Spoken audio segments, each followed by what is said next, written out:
ভয়ানক দুর্ঘটনার সামনে কেউ শুধু বেঁচে থাকার চেষ্টা করে আর কেউ বেছে নেয় মৃত্যুর মুখোমুখি হওয়ার সাহস। ক্যাপ্টেন জানতে পারে যে সে জাহাজকে আর বাঁচাতে পারবে না এবং চিন্তায় ভারাক্রান্ত হয়ে ক্যাপ্টেন জাহাজের হুইল হাউস বন্ধ করে দেয় এবং ঠিক করে যে সে টাইটানিকের সঙ্গেই ডুবে যাবে। ধীরে ধীরে জাহাজের সামনের অংশ সম্পূর্ণভাবে পানির নিচে তলিয়ে যায়। তারপর শুরু হয়ে যায় হুড়োহুড়ি। মানুষগুলো তাদের প্রাণ বাঁচাতে ছুটতে থাকে। জ্যাক এবং রোজও তাদের সঙ্গে জাহাজের পেছনের দিকে পৌঁছায় এবং তারা লোহার খুঁটি আঁকড়ে ধরে দাঁড়িয়ে থাকে যাতে যতটা সম্ভব পানিতে নামতে দেরি হয় এবং তাদের বাঁচার সম্ভাবনা ততটা বাড়তে থাকে। তখন কিছু মানুষ আগেভাগে লাফ দেওয়ার সিদ্ধান্ত নেয়, কিন্তু বরফ শীতল সমুদ্রের সঙ্গে সঙ্গে তাদের প্রাণ কেড়ে নেয়। জাহাজের অর্ধেক অংশ ইতিমধ্যেই তখন ডুবে যায় এবং শর্ট সার্কিট হয়ে পুরো জাহাজটি অন্ধকারে ডুবে যায়। তারপর হঠাৎ করেই মাঝখান থেকে জাহাজ ভাঙার শব্দ শোনা যায়। তখন জাহাজের সামনের অংশ পানিতে পড়তেই পেছনের অংশ ওপরের দিকে উঠে যায়। তারপর সোজা হয়ে দ্রুত ডুবতে শুরু করে। রোজের মুখে তখন হতাশা দেখা যায়, কিন্তু জ্যাক তাকে ক্রমাগত সাহস যোগাতে থাকে। এক মুহূর্তের মধ্যেই তাদেরকে টাইটানিক গভীরে টেনে নিয়ে যায় এবং প্রচন্ড স্রোতে তারা সমুদ্রের ভেতরে তলিয়ে যায়। লাইফ জ্যাকেটের কারণে রোজ দ্রুত ভেসে ওঠে, কিন্তু একটি লোক রোজকে শক্ত করে ধরে নিচে ডুবিয়ে রাখে। জ্যাক তখন ওই লোকটিকে ঘুষি মেরে রোজকে ছাড়িয়ে নেয়। তারপর তারা এমন একটি কাঠের টুকরো পায় যা কেবল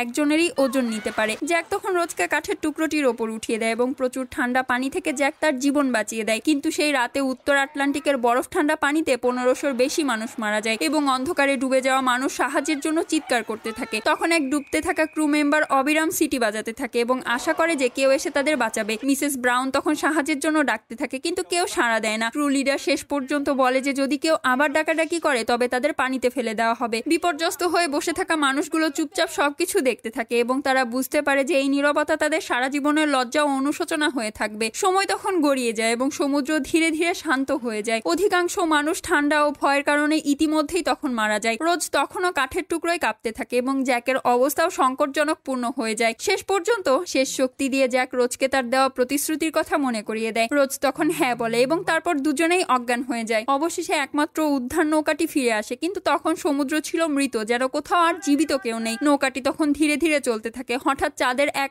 আলো রোজের মুখে এসে পড়ে। রোজ তখন জ্যাককে জাগানোর চেষ্টা করে, কিন্তু রোজ বুঝতে পারে না যে জ্যাক আর শ্বাস নিচ্ছে না। রোজের বেঁচে থাকার ইচ্ছা তখন শেষ হয়ে যায় এবং রোজ চায় যে জ্যাকের সঙ্গে চিরদিনের জন্য ডুবে যেতে, কিন্তু তখন মনে পড়ে যায় সেই জ্যাকের দেওয়া প্রতিশ্রুতির কথা। তারপর রোজ তার শেষ শক্তি জড়ো করে সাহায্যের জন্য ডাকতে শুরু করে, কিন্তু কণ্ঠ ছিল খুবই ক্ষীণ, তাই ক্রু সদস্যরা তার ডাক শুনতে পায় না। অবশেষে রোজ জ্যাকের জমে যাওয়া হাত ছেড়ে যায় এবং জ্যাককে শেষ বিদায় জানায়। জ্যাক তখন ধীরে ধীরে বরফ শীতল নীরবতায় তলিয়ে যায়। রোজ আবার শক্তি সঞ্চয় করে এবং বরফ ঠান্ডা আটলান্টিক পাড়ি দেওয়ার জন্য নিজের প্রাণের লড়াই চালিয়ে যায়। তারপর অবশেষে রোজ ডুবতে থাকা ক্রু মেম্বারের কাছে পৌঁছায় এবং তার বাঁশি তুলে নিয়ে সর্বশক্তি দিয়ে বাজাতে শুরু করে। এটাই ছিল রোজের জীবনের শেষ আহ্বান। পরের ভিডিওটি দেখার জন্য প্লিজ সাবস্ক্রাইব।